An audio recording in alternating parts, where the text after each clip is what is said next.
The genre of the piano trio is in its infancy, if you like. During the classical period, it really was a form of music that showcased the piano.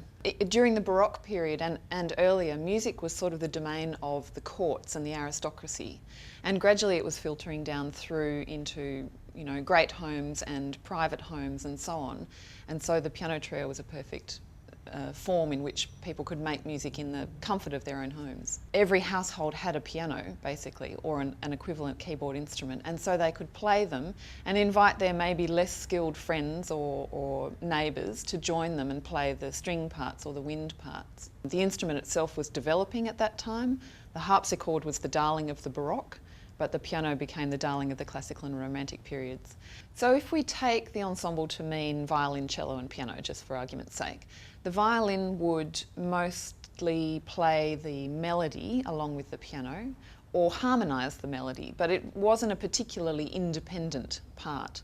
The cello was even less independent. It would just almost exclusively just play what the left hand of the piano was doing, particularly in Haydn's trios, so really the piano trio in its earliest form. But as we move towards sort of late classical and early romantic and into the piano trios of Beethoven, for instance, each of the string instruments gradually gains more autonomy from what the piano is doing, and the partnership becomes one much more of equals than having the piano centre stage.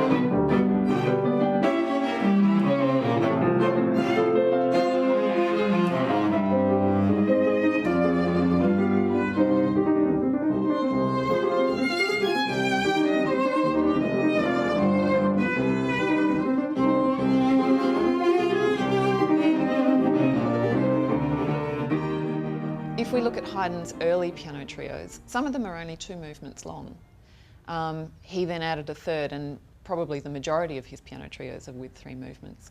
Beethoven came along and added a 4th because he had more to say, and that was really pointing then towards the Romantic period and the growth of ideas, the expansion of expression and all that kind of thing.